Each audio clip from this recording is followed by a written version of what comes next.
அவருடைய கிருபையின் ஐஸ்வர்யத்தின்படியே இவருடைய இரத்தத்தினாலே பாவ மன்னிப்பாகிய மீட்பு இவருக்குள் நமக்கு உண்டாயிருக்கிறது. என்ன சொல்றாரு?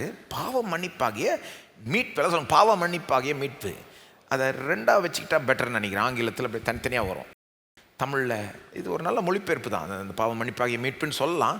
பட் பெட்டர் அந்த ரெண்டு வார்த்தையும் தனித்தனியாக பார்க்குறது. பாவ மன்னிப்பு, மீட்பு.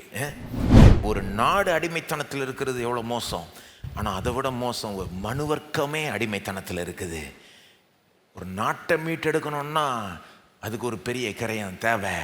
ஆனால் அதை விட பெரிய கிரயம் மனுவர்க்கத்தை மீட்டெடுக்கணும்னா இயேசுவே மரிச்சாகணும். அதுதான் செய்கிறார்.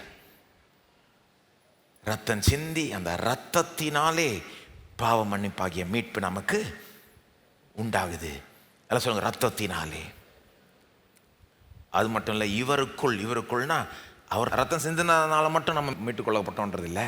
அவரை நம்பும் போது அவருக்குள் நாம் போயிடுறோம். அதாவது அவரோட இணைக்கப்படுறோம். அந்த இணைப்புள் இந்த ஆசீர்வாதம் நமக்கு வந்துடுது. பாவ மன்னிப்பாகிய மீட்பு. அப்போ நான் கேட்குறேன், இந்த மீட்பை பெற்றிருக்கிறீங்களா?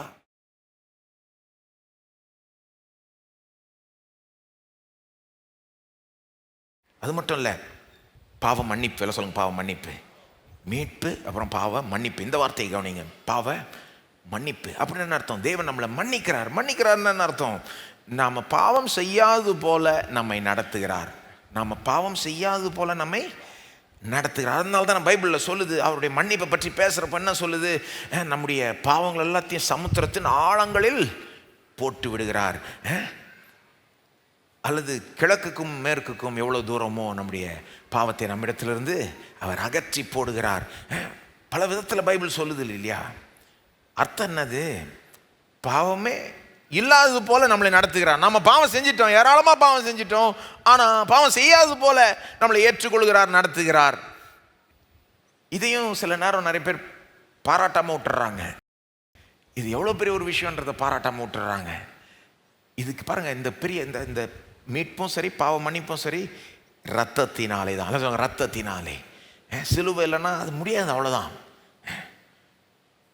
இவ்வளோ பெரிய கிரயம் செலுத்தப்பட்டால் தான் பாவ மன்னிப்பு நமக்கு கிடைக்கும். அதையும் சில நேரம் புரிஞ்சிக்க மாட்டாங்க. அது இதுக்கு இவ்வளோ பெரிய கிரயம், சும்மா சிலர் சொல்கிறாங்க, என்ன உங்கள் கடவுள் வந்து இவ்வளோ பெரிய ஒரு இது பண்ணுறாரு, ஒரு பாவத்தை மன்னிக்கிறது இவ்வளோ பெரிய விஷயமா? எனக்கெல்லாம் எப்படின்னா, ஒருத்தர் என்கிட்ட சாரின்னு சொன்னால் நான் விட்டுருவேன், அவங்கள மன்னிச்சிருவேன். ஓ அப்படிங்களா? அவன் மாதிரி பேசுகிறவங்க வந்து பெருசாக மன்னிச்சதே கிடையாது. மன்னிப்புனா என்னன்னே அவங்களுக்கு தெரியாது. உங்களுக்கு தெரியுமா, மன்னிக்கிறது வந்து ரொம்ப கஷ்டமான ஒரு காரியம். பெரிய விதத்தில் மன்னிக்கிறது வந்து ரொம்ப ரொம்ப கஷ்டமான காரியம். இப்போ அவங்க சொல்கிறது வந்து அவங்க எந்த லெவலில் மன்னிச்சிருக்காங்கன்னா, சும்மா லைனில் போயிட்டுருக்கோம், ஒருத்தர் வந்து இப்படி இடிக்கிறாரு, சரிங்க அப்படின்னு, ஓகேங்க அப்படின்னு விட்டுறாங்க. இது என்ன ஒரு பெரிய விஷயமா இது?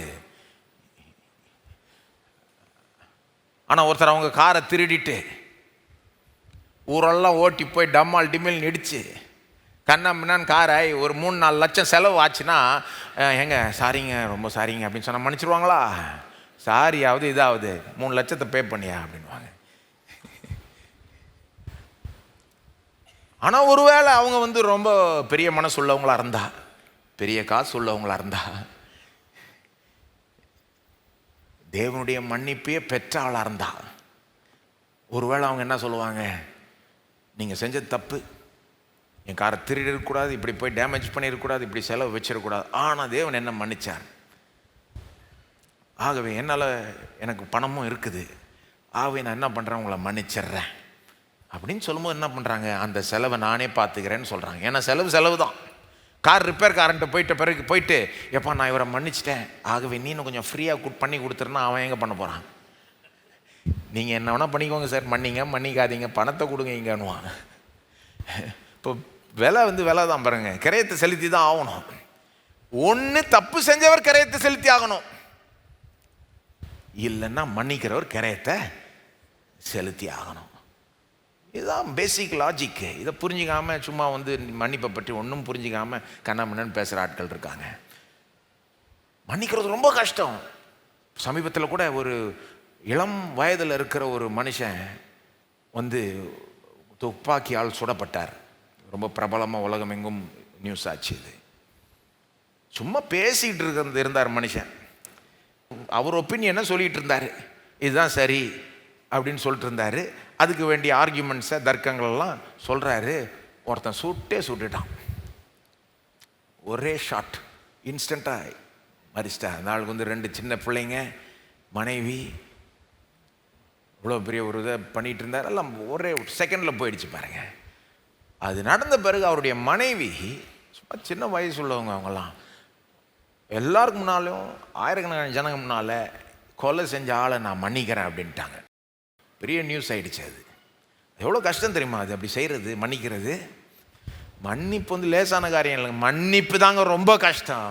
நாம் இப்படிப்பட்ட மனிதர்கள் ஒரு இந்த மாதிரி ஒரு மோசமான காரியம் நடக்கிறப்போ மன்னிக்கிறத கண்டு பிரமித்து நிற்கிறோம், ஆச்சரியப்பட்டு நிற்கிறோம். ஆனால் நான் சொல்ல விரும்புகிறேன், இந்த சம்பவத்தை காட்டிலும் பெரிய மன்னிப்பு என்னன்னா, தேவன் நம்மளை மன்னிச்சிருக்கிறார். ஒரு மனுஷன் இன்னொரு மனுஷனை மன்னிக்கிறது ஒண்ணுங்க, அதுவே கஷ்டங்க.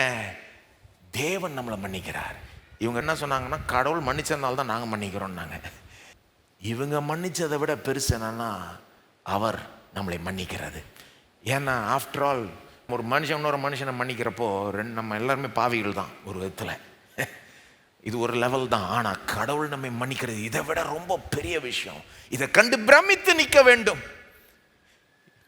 இது நமக்கு ரொம்ப பெரிய ஒரு விஷயமாய் தெரியணும். அதனால தான் பவுல் என்னன்னு சொல்றாரு, 7ஆம் வசனத்தில் சொல்றாரு பாருங்க, அவருடைய கிருபையின் ஐஸ்வரியத்தினாலே, எல்லாம் சொல்லுங்க, அவருடைய கிருபையின் ஐஸ்வரியத்தின்படியே. அவருடைய கிருபையின் இது சாதாரண ஆசீர்வாதம் கிடையாது. சில நேரம் கிறிஸ்தவன் பாவம் மன்னிப்பவர் சாதாரண ஆசீர்வாதமாக நினைக்கிறாங்க. பவுல் இல்லை, பவுல் அப்படி நினைக்கல. அவருடைய கிருபையின் ஐஸ்வரியத்தின்படியே அப்படின்னு என்ன அர்த்தம்? இறக்கம்னா நமக்கு கிடைக்க வேண்டிய தண்டனை கிடைக்காதது தான் இறக்கம். இறக்கம் என்னது? நமக்கு ஆக்சுவலாக தண்டனை கிடைக்க வேண்டியது, ஆனால் தண்டனை கிடைக்கல, தப்பிச்சிட்டோம், ஓகே, அது இறக்கம். கிருபைனா நமக்கு தகுதி இல்லாத தயவு கிடைக்கிறது தான் கிருபை. தகுதி இல்லாத தயவு கிடைக்குது. ஒரு தண்டனை கிடைக்கலன்றது மட்டும் இல்லை, ஒரு தயவு கிடைக்குது பாருங்க, ஒரு ஆசீர்வாதம் கிடைக்குது பாருங்க, அதுதான் கிருபை. தேவன் இரக்கம் காட்டுறவர் மட்டும் இல்லை, கிருபை அளிக்கிறவர். அதுவும் கிருபையில் ரொம்ப ஐஸ்வர்யம் உள்ளவர். அவர் ஓவர் கிருபை அவர்கிட்ட இருக்கிறதுனால தான் நம்மளை மன்னிக்க முடியுது. இது அவர் லேஸில் செய்கிற ஒரு காரியம் கிடையாது. நான் உங்களுக்கு சொல்ல விரும்புகிறேன், இது தேவனுக்கே ஒரு கஷ்டமாக, ஒரு விதத்தில் ஒரு கஷ்டமான காரியம். அதாவது தேவனுக்கு சுகமாக்குறது கஷ்டமா, மன்னிக்கிறது கஷ்டமான்னு கேட்டிங்கன்னா, மன்னிக்கிறது தான் இன்னும் கஷ்டம்னு சொல்லுவேன் நான். தேவனுக்கு உங்களுக்கு வேலையை கொடுக்கறது கஷ்டமா, அப்படி பேசுகிறதே பொதுவாக அட்வைசபிள் கிடையாது. தேவனுக்கு எதுவுமே கஷ்டம் கிடையாது ஒரு விதத்தில். அல்லது இயேசு பேசுகிற மாதிரி பேசலாமா? எது சொல்கிறதுக்கு ஈஸி அப்படின்றார் இயேசு. உன் பாவம் மன்னிக்கப்பட்டதுன்னு சொல்கிறது ஈஸியா, அல்லது உன்னை எழுந்து நின்று நடன்னு சொல்கிறது ஈஸியா? ஞாபகம் இருக்கா? மார்க் 2ஆம் அதிகாரத்தில் நடக்க முடியாதவனை குணமாக்குற அந்த இடத்துல அந்த கேள்வி எழுப்புகிறார். தெரியுமா உங்களுக்கு? மார்க் 2ஆம் அதிகாரத்தில் அந்த சம்பவம். இயேசு ஒரு வீட்டில் போதிச்சுட்டு இருக்கிறாரு. அங்கே ஒரு மனுஷனை கொண்டு வர்றாங்க, நடக்க முடியாத மனுஷன். உள்ளே நுழைய பார்க்குறாங்க, முடியல. அதனால் மேலே, வீட்டுக்கு மேலே போய் கூரையை கழட்டி அவனை இறக்குறாங்க. இயேசு அவங்களுடைய விசுவாசத்தை கண்டு ஆச்சரியப்பட்டு அந்த மனுஷனை என்ன பண்ணுறாரு? பாவத்தை மன்னிக்கிறார். ரொம்ப வித்தியாசமாக அங்கே நடந்து கொள்கிறார் இயேசு. பொதுவாக ஒரு ஆள் அப்படியே குணமாக்கிடுவார். அந்த அந்த அந்த இடத்துல ஒரு காரியத்தை போதிக்க விரும்புகிறாரு, ஒரு காரியத்தை வெளிப்படுத்த விரும்புகிறார். ஆனால் என்ன பண்ணுறாரு? உன் பாவம் மன்னிக்கப்பட்டதுன்றார். அதை சொன்ன உடனே அங்கே இருந்த மத தலைவர்கள், யூத மத தலைவர்கள்லாம் ரொம்ப, அவங்களுக்கு அது ரொம்ப ஏற்றுக்கவே முடியல. யார் இவர் பாவத்தை மன்னிக்கிறதுக்கு? தேவதூஷணம் பண்ணுறாருன்ட்டாங்க. அவங்களே நினச்சிக்கிறாங்க அந்த மாதிரி, பாவத்தை மன்னிக்கிறதுக்கு இந்த ஆள் யாருன்னு. ஏன்னா யூதர் பாருங்க, அவங்க அற்புதங்கள்லாம் பார்த்தவங்க. பழைய ஏற்பாட்டில் எவ்வளோ அற்புதம்லாம் செஞ்சுருக்காங்க தேவ தீர்க்கதரிசிகள். யோசித்து பாருங்க, எலியா, எலிசா, மோசே எல்லாம் பெரிய பெரிய அற்புதம். யூதரில் நீங்கள் லேஸில் அசைக்க முடியாது, அசத்த முடியாது அற்புதம் செஞ்சு. ஏன்னா நிறைய அற்புதம் பார்த்துட்டாங்க. அப்போ இயேசு அற்புதம் செய்கிறத விட இயேசு பாவத்தை மன்னிக்கிறது தான் அவங்களுக்கு ஏற்றுக்க முடியல. பாவத்தை மன்னிக்கிறதுக்கு இந்த ஆள் யார்? மோசையே பாவம் மன்னிக்கல, எலிசாவும் கூட பாவத்தெல்லாம் மன்னிக்கல.